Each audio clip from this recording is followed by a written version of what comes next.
అందరికీ నమస్కారం. పొలిటికల్ సైన్స్లో సైన్స్ టాపిక్ వచ్చి స్వాతంత్రము, వ్యక్తి శ్రేయోవాదము, సామ్యవాదము, ఆదర్శవాదము, అధికారవాదము.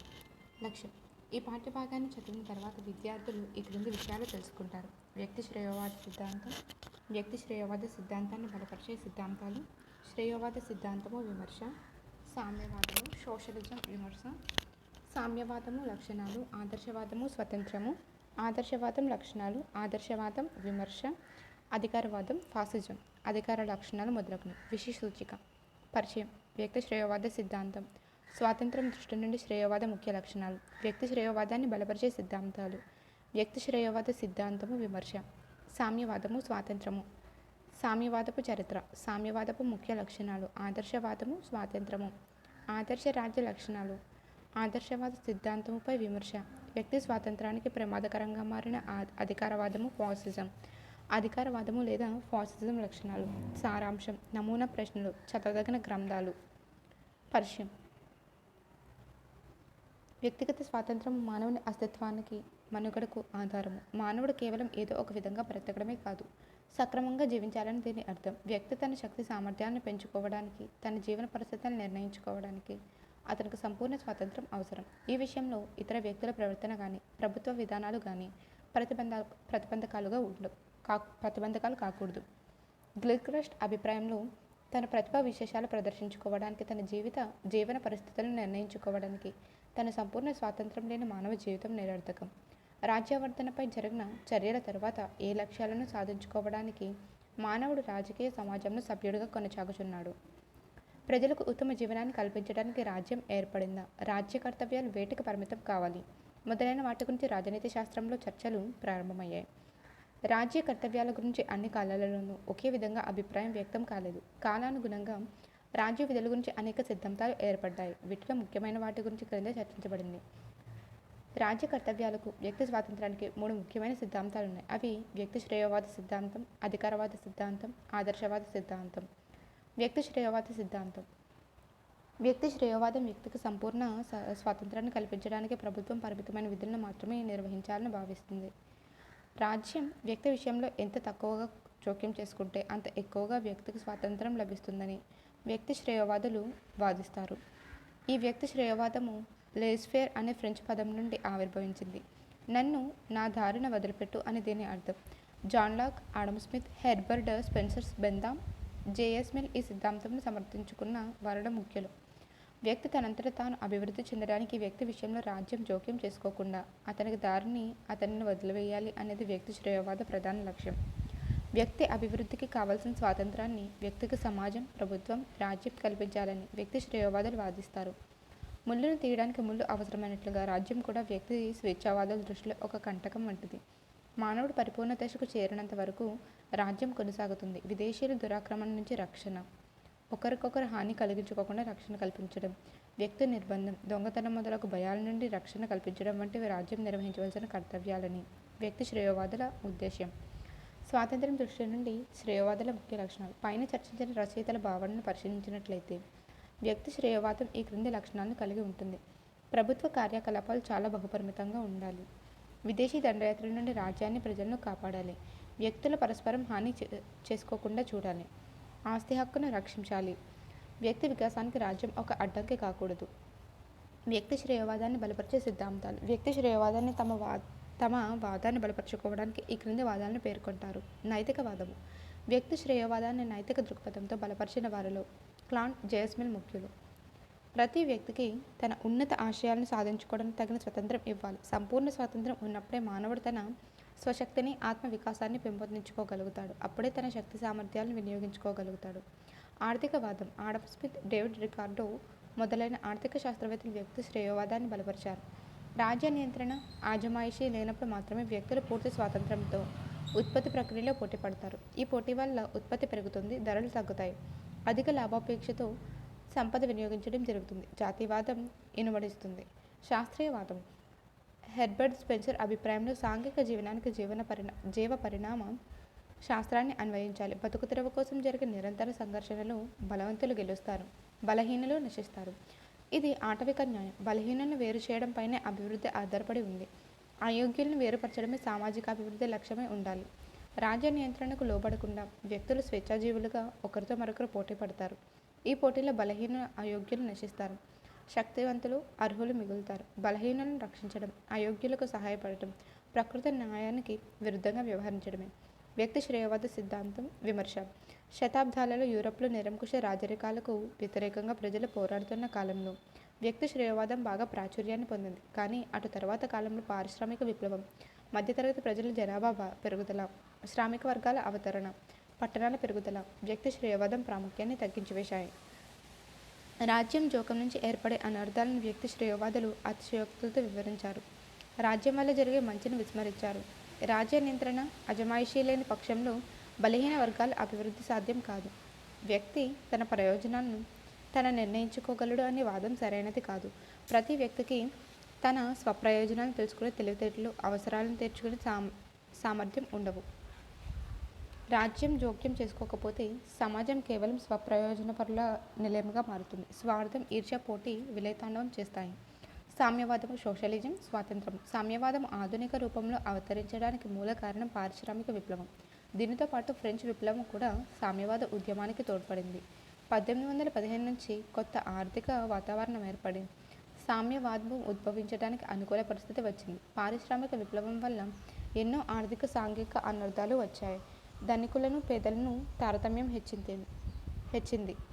కార్మికుల జీవనం దుస్థితికి వచ్చింది. పారిశ్రామిక విప్లవం సంఘంలో ఆర్థిక వ్యవస్థని సమూలంగా మార్చివేసింది. ప్రజలు అధిక సంఖ్యలో గ్రామాల నుంచి పట్టణాలకు వలస రావడం జరిగింది. వీరు చాలిన వసతులతో అనారోగ్యము, ఆకలి బాధ, అనైకత ప్రవర్తనకు లోనయ్యారు. ఫ్యాక్టరీలోని, పరిశ్రమల్లోని కార్మికులు అధిక సంఖ్యలో చేరడం వలన ఒకరితో ఒకరు కలిసి తమ ఉమ్మడి కష్టాల గురించి ఆలోచించడానికి అవకాశం ఏర్పడింది. దీనితో శ్రామిక సంఘ ఉద్యమాలు బయలుదేరినాయి. యజమానులు, ఉద్యోగుల మధ్య సంబంధాలు చెడినాయి. చాలా దేశాలలో కార్మికులకు విరుద్ధమైన శాసనాలు చేశారు. ఆర్థిక శాస్త్రవేత్త రికార్డో పెట్టుబడిదారీ వ్యవస్థను సమర్థిస్తూ జాతి ఆర్థిక జీవనంలో దాని ప్రాముఖ్యతను మెచ్చుకున్నారు. అందుచేత పెట్టుబడిదారీ ఆర్థిక సిద్ధాంతం, ఫ్యాక్టరీ విధానాల వల్ల ఏర్పడిన ఆర్థిక సంక్షోభమే సామ్యవాదం ఉద్భవించడానికి మూల కారణమైంది. సమాజంలోని అధికులుగా ఉన్న శ్రామికులను ఆర్థిక, రాజకీయ స్వాతంత్రం కావాలనేది సామ్యవాదం యొక్క సారాంశం. సామ్యవాదపు చరిత్ర. ఇంగ్లాండ్ దేశంలో రాబర్ట్ ఓవెన్ అనే ఒక ఫ్యాక్టరీ యజమాని సామ్యవాదం జనించడానికి కారకుడైనారు. ఓవెన్ ఉద్భవించిన సామ్యవాదము యూటోపియన్ సామ్యవాదము అని ఖ్యాతి చెందినది. రాబర్ట్ ఓవెన్ ఫ్యాక్టరీ విధానంలో దోషాలను గ్రహించి క్రీస్తు శకం 1800లో యజమానులకు, ఉద్యోగులకు మధ్య సామరస్యాన్ని ఏర్పరిచి సహకార సత్సంబాలు పెంపొందించడానికి కృషి చేశారు. ఓవెన్ అభిప్రాయంలో పారిశ్రామిక విధానం వల్ల వచ్చే ఉత్పత్తిని ప్రజలందరికీ సమానంగా పంచవలెను.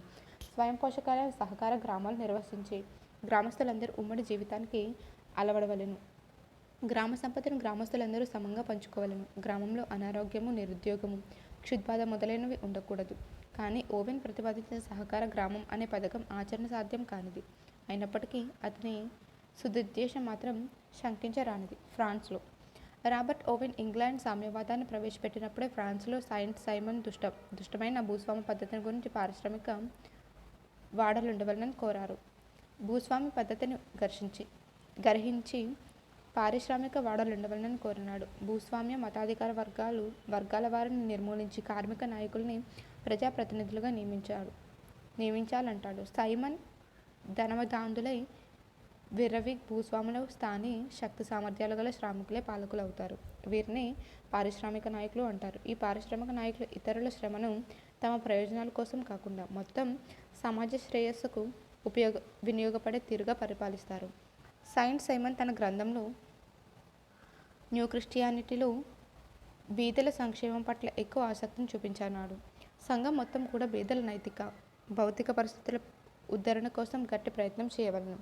ఈ ఆశయాన్ని సాధించడానికి వీలుగా సంఘాన్ని మార్చి వ్యవస్థీకరించవలెను. సామ్యవాద ముఖ్య లక్షణాలు. సామ్యవాదం వ్యక్తి కన్నా సంఘానికి ఎక్కువ ప్రాధాన్యత ఇస్తుంది. ఉన్నతమైన సంఘ ప్రయోజనాలే వ్యక్తి ప్రయోజనాల కన్నా ఆధిక్యతను పొంది ఉంటాయి. సామ్యవాదుల అభిప్రాయంలో మొత్తం ప్రజలందరికీ పనికి వచ్చే వస్తువులను మాత్రమే ఉత్పత్తి చేయవలనే కానీ కొద్దిమంది లాభాలు తెచ్చే వస్తువులను కాదు. వస్తువులు ఉత్పత్తిదారుల లాభాల కోసం కాక ప్రజల ఉపయోగం కోసమే ఉత్పత్తి చేయాలి. సామ్యవాదం సమాజంలో ఐక్యతా భావాన్ని పెంపొందిస్తుంది. ఇది వ్యక్తి స్వేచ్ఛను సాధించుకోవడం కోసం సంఘాన్ని వ్యవస్థీకరించవాలని అంటుంది.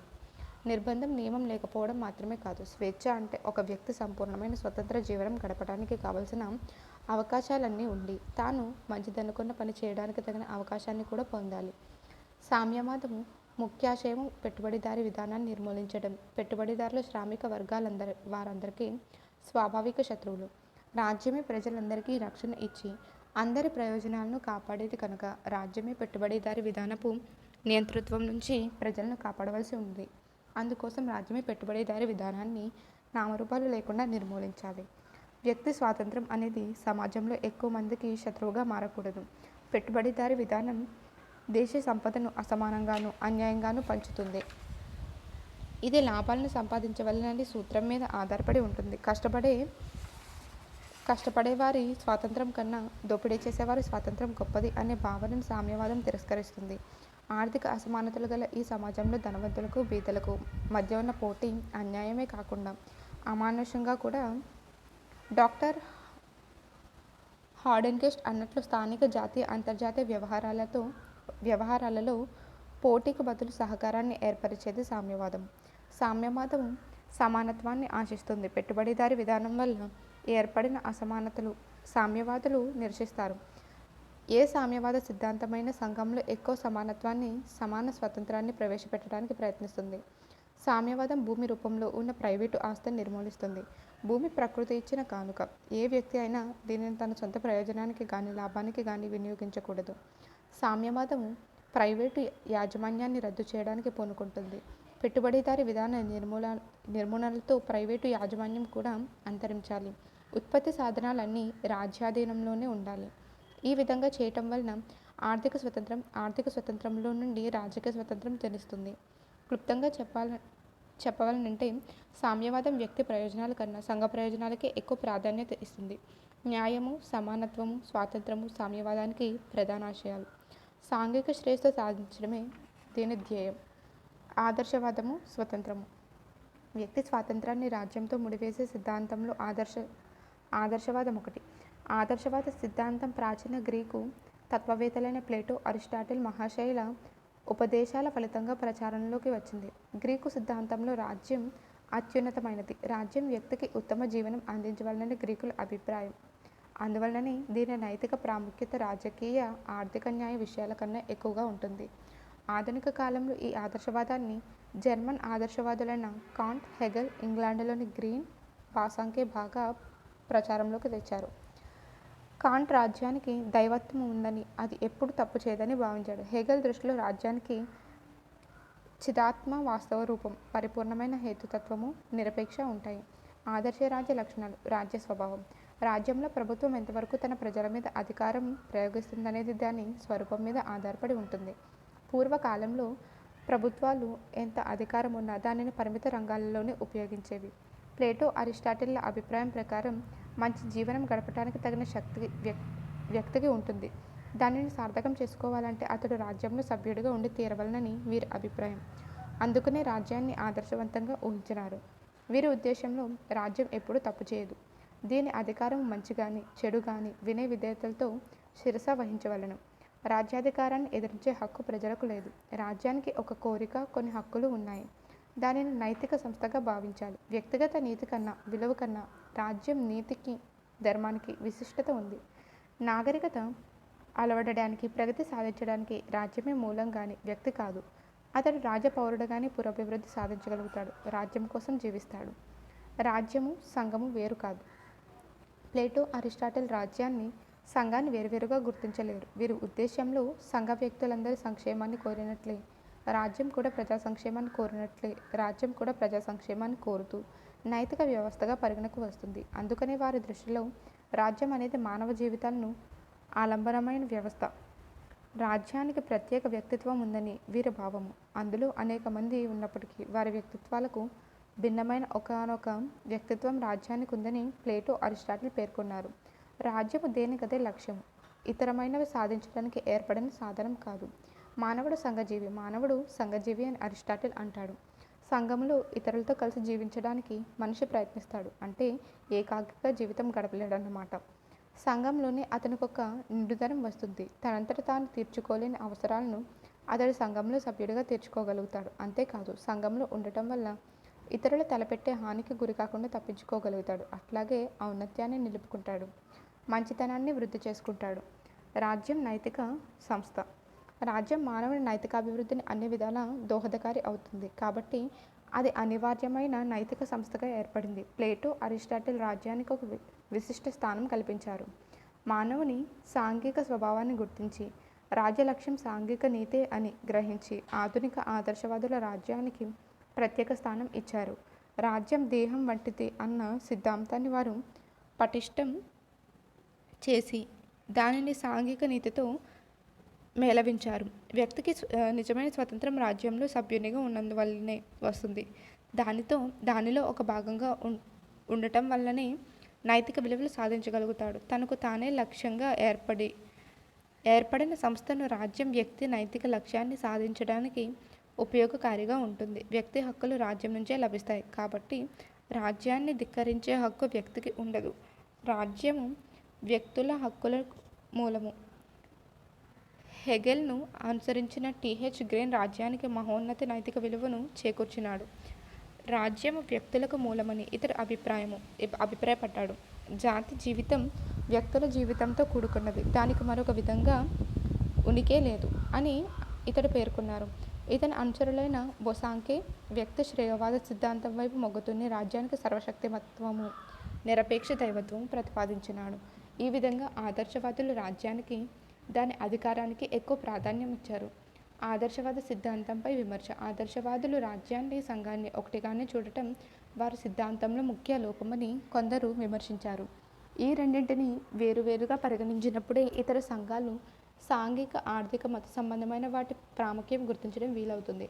రాజ్యము నైతిక సూత్రకతీతమని, రాజ్యమే నీతిని ఏర్పాటు చేస్తుందని చేసే వాదం కూడా సత్యదూరమని కొందరు విమర్శించారు.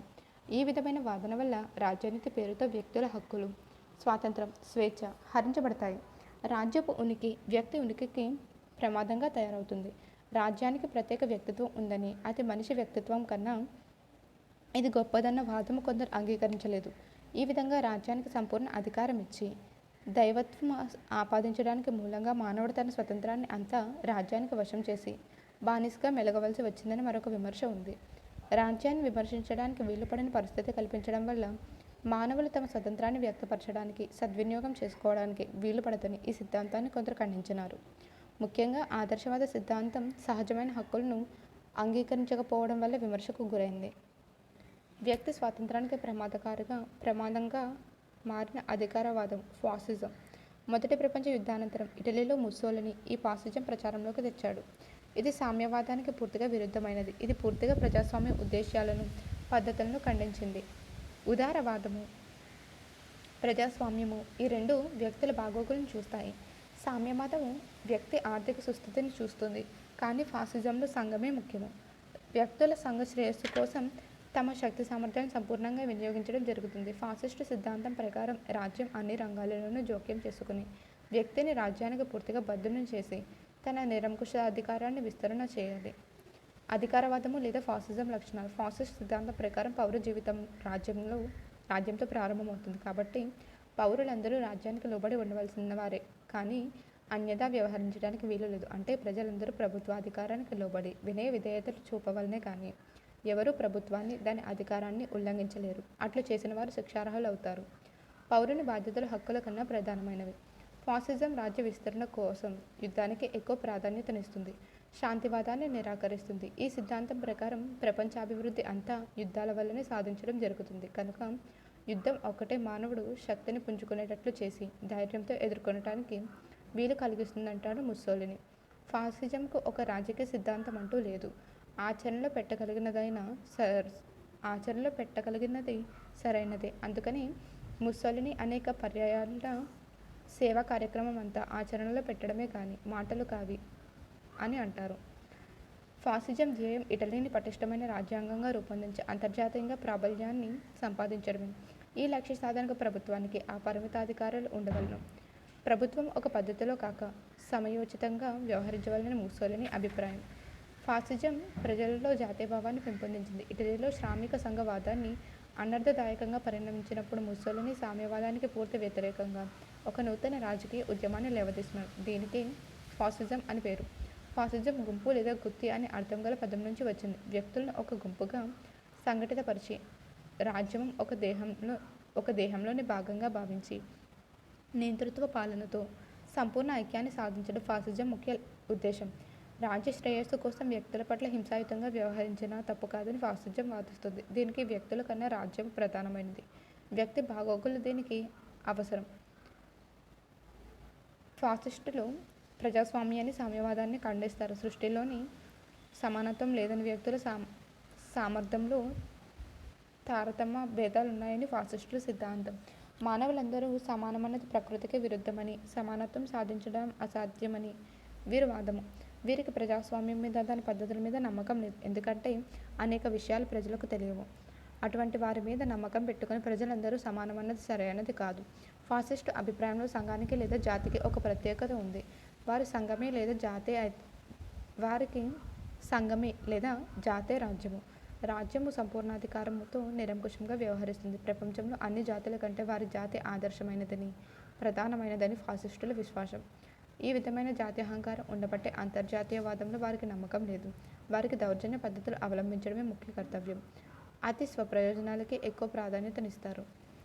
జాతి స్వప్రయోజనాలకి ఎక్కువ ప్రాధాన్యతనిస్తారు, కానీ వ్యక్తుల లేదా వర్గాల ప్రయోజనాలకు తావివ్వరు.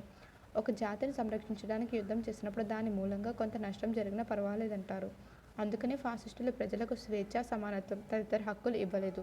స్వేచ్ఛ అనేది వారి దృష్టిలో హక్కే కాకుండా ఒక బాధ్యత. ప్రతి పౌరుడు రాజ్యంలో కలిసిపోవడం మూలంగా నిజమైన స్వేచ్ఛ పొందగలుగుతాడని వారి వాదం. స్వేచ్ఛ, సమానత్వం, సౌభ్రాతృత్వం బదులు కర్తవ్యం, క్రమశిక్షణ, త్యాగం గొప్పదన్నారు.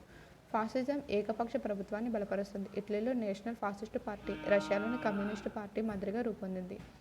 పార్టీలోని సభ్యులను చేర్చుకునే ముందు వారికి కొన్ని పరీక్షలు పెట్టి పార్టీ సిద్ధాంతాల పట్ల వారి విశ్వాసం రుజువైతే తర్వాతనే పార్టీలోకి చేర్చుకోవడం జరుగుతుంది.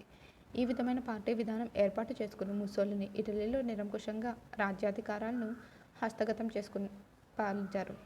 ఫాసిస్టులు హింసాత్మకమైన చర్చల వల్లే రాజకీయ అవకాశాలు సాధించగలమని బాహాటంగా ఎప్పుడూ ప్రస్తావిస్తూ వచ్చారు. రాజ్యాంగ పద్ధతుల కంటే దౌర్జన్య పద్ధతులకే ముస్సోలిని ఎక్కువ ప్రాధాన్యతనిచ్చాడు. ఆంతరంగిక విషయంలోనూ, విదేశీ వ్యవహారాల్లోనూ దౌర్జన్యమే ముఖ్యమంటారు. అందుకని ఫాసిస్టులకు శాంతి, సహజీవనము, అంతర్జాతీయాల పట్ల నమ్మకం లేదు. అంతర్జాతీయ శాంతి అనేది పిరికి పందల కళ అని, సామ్రాజ్యవాదము శాశ్వతమైన మార్పు చెందని జీవిత ధర్మమని ముస్సోలిని పేర్కొన్నారు. ఫాసిస్టులు అన్ని ఆర్థిక సమస్యలు జాతీయ ప్రయోజనాల దృష్ట్యా పరిశీలిస్తారు. సంపదలోని ఉత్పత్తి, పంపిణీ అనేవి ముఖ్యంగా అవసరాలను కనిపెట్టుకుంటాయే గాని వ్యక్తుల అవసరాలతో వాటికి నిమిత్తం లేదు. దానికి గాను ఫాసిస్టులు దేశ ఆర్థిక రంగంలో ప్రైవేటు ఆస్తులను అంగీకరించి జాతీయ లక్ష్యంగా ఉత్పత్తి పెంచవాలని అన్నారు. ప్రైవేటు యాజమాన్యం ఉన్నప్పటికీ ప్రభుత్వం ఏ క్షణంలోనైనా, ఏ విధంగానైనా జాతి శ్రేయస్సు కోసం వాటిని తీసివేసుకుంటుంది. ఇటలీ మొదటి ప్రపంచ యుద్ధానంతరం ఆర్థికంగా, రాజకీయంగా క్లిష్ట పరిస్థితులకు లోనైంది. ఈ పరిస్థితుల్లో ముస్సోలిని దేశాన్ని పతనావస్థ నుంచి కాపాడడానికి ముందంజ వేసినారు. ఫాసిజం ముస్సోలిని నాయకత్వంలో బలమైన కేంద్ర ప్రభుత్వం ఏర్పరిచి బలవంతంగా ప్రజల విధేయతను పొందింది. దీని మూలంగా ఇటలీ ప్రపంచంలోని రాజ్యాలలో ఒకటిగా ఖ్యాతి గడించింది.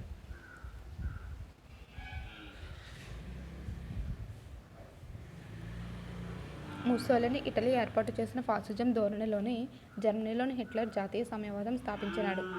ఇతర ముస్సోలిని అడుగుజాడలలో ఉద్యమాన్ని నడిపి చివరికి ముస్సోలిని కన్నా రాజకీయ ప్రాధాన్యతను సంపాదించి రెండవ ప్రపంచ యుద్ధానికి కారణభూతుడైనారు. ఈ రెండు నియంతృత్వాలు త్వరగానే రూపుమాసినాయి. రెండవ ప్రపంచ యుద్ధానికి కారణభూతులైన ఈ రెండు రాజతంత్రాలు ఆ యుద్ధంతోనే అంతరించిపోయినాయి. సారాంశం: వ్యక్తి శ్రేయోవాదము వ్యక్తి స్వాతంత్రానికి అధిక ప్రాధాన్యతనిస్తే అనేక కారణాలను చూపుతూ మిగిలిన వాదాలు వ్యక్తి స్వాతంత్రానికి తక్కువ ప్రాధాన్యతను ఇచ్చాయి. అధికారవాదం ఇంకా ముందుకు పోయి వ్యక్తి స్వాతంత్రాన్ని పూర్తిగా నిర్మూలించి వేసింది. ఓకే, స్వతంత్రం మీద వ్యక్తి శ్రేయోవాద అభిప్రాయాలు రాయండి, వ్యక్తి స్వాతంత్రం మీద సామ్యవాద అధికారవాదాలు వ్రాయండి అనేవి దీని నుంచి క్వశ్చన్స్గా రావచ్చు. Thank you.